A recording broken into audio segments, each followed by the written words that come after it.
This week's review request comes from Chris at Mako Powered Gaming. He covers a wide range of titles which, while not necessarily classics, or sometimes even good, may still be worth a look. If you want more licensed game goodness, check out his episode on the PlayStation 2 Hulk title.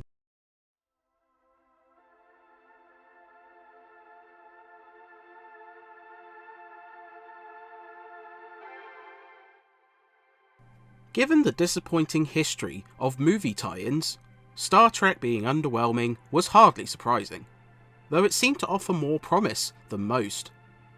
Spending longer in development than most film games, and with extensive collaboration between many who worked on the films, as well as an experienced developer in digital extremes, you'd have hoped the final result would turn out better. While parts of this space adventure show promise and competency, too many technical issues and mechanical missteps doom this one to the depths of space, drifting with the many other failed tie-ins throughout gaming history.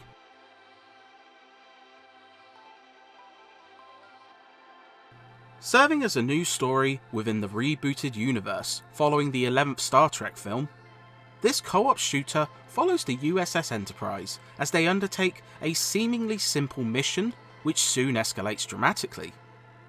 This involves the return of the Gorn, a reptilian-esque threat not seen since the days of Enterprise, and a boilerplate plot involving a device that could end the entire galaxy. But the story does have one distinct feather in its cap. The entirety of the movie cast reprise their roles. Whether it's the banter between Chris Pine and Zachary Quinto, Simon Pegg's quirky humour, or Carl Urban nailing another performance as Bones, this adds a tremendous amount of authenticity and enjoyment to the story. For fans of the new films, it proves appetizing. The door is locked. Well, of course it's locked, you pointy-eared son of a... I had to lock myself in here.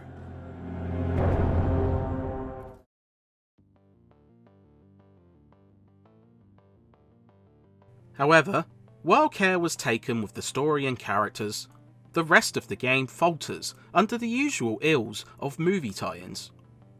Using the third-person shooter cover-focused template many would adopt during the 7th gen, Star Trek sees you partaking in a handful of chapters, guiding either Kirk or Spock. Levels are a relatively linear affair, sometimes replacing tight spaceship corridors for planet visits. The gameplay offers a melange of shooting, platforming, and puzzle elements, interspersed with story. There's also a heavy dose of stealth gameplay, which in fairness is optional, but sees the player trying to avoid detection and take down infected crewmates via non-lethal means. These usually tie in with commendations, which reward bonus XP for upgrading your primary weapon or tricorder upon the completion of special objectives. It's around 8 hours long and feels pretty conventional at a glance.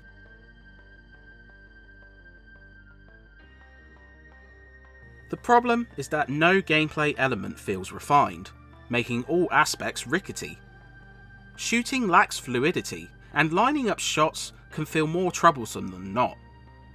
You can acquire a slew of weapons along with your phaser, including Gorn firearms, and all offer secondary fire, but combat suffers from lackluster AI and low-impact fights.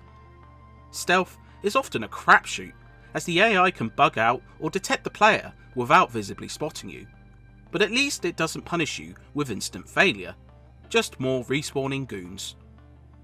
Platforming too feels uneasy, with stiff movement and unresponsive jumps seeing you rack up plenty of deaths through falls. Puzzles seemingly take inspiration from Snake, of all things, and these hacking minigames grow rote fast.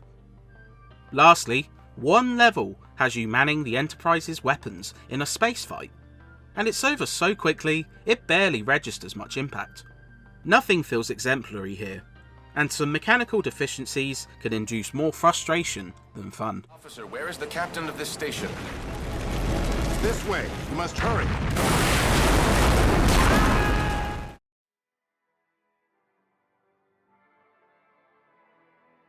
Star Trek ends up leaving a bitter taste in the mouth overall, but it does present a rather solid opening.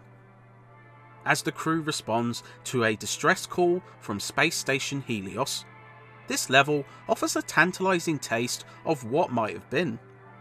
More polished and interesting than what follows, the mission focuses on exploration and cooperative puzzle solving, easing you in with the game's mechanics. One part has Kirk and Spock working together as one scans to expose a core ring while the other must shoot the brakes. It feels fitting to the relationship established between the two protagonists, and proves decent fun with another player. Everything from cutscenes to environments and animations look decent, the highlight being the outside area, with a stunning solar shield that sways from deep blue to solar flames that damage your shield. It's honestly a solid beginning, followed sadly by content that's nowhere near as strong. Are you all right, Captain? I'm definitely better now, thanks.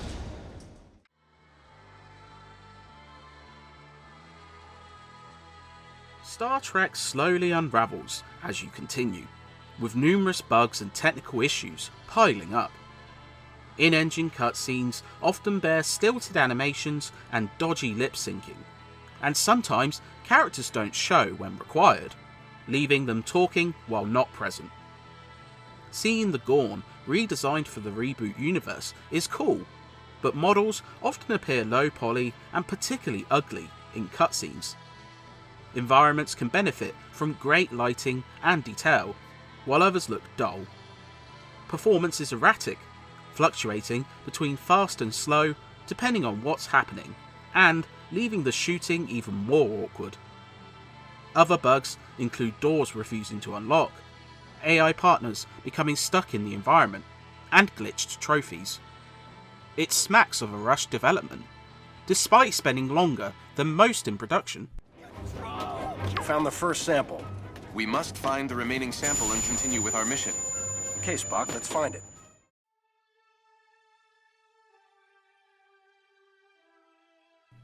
The only blessing, perhaps, is that you can bring a friend along for the misery. Fully playable in co-op, either split screen or online, you can also play with an AI companion, although they can lack intelligence and prove little aid in combat. A few sequences also feel tailored for co-op, such as manning both guns on the aforementioned space combat level, or brawling with each other in the Gorn arena.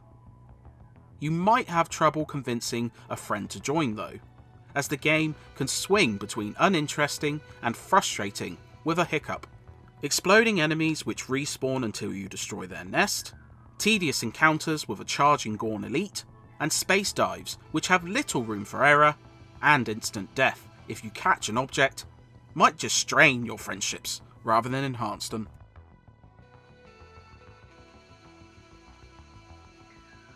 Star Trek ends up another tie-in rushed to meet a film premiere, but it proves more saddening because the few bright spots do shine.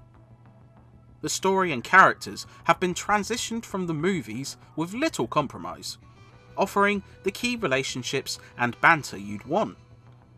Sadly, once you try to play this one, numerous issues with gameplay and a stark lack of polish bury these high points under frustration and disappointment. Unless you're seeking to digest all things Star Trek, this one is best left into darkness. What moron would shut down the machine if they knew this would happen? That moron would be Sirach. Never heard of him. Sirach is Tamar's father, and a great mentor to myself and the Vulcan people. Sorry?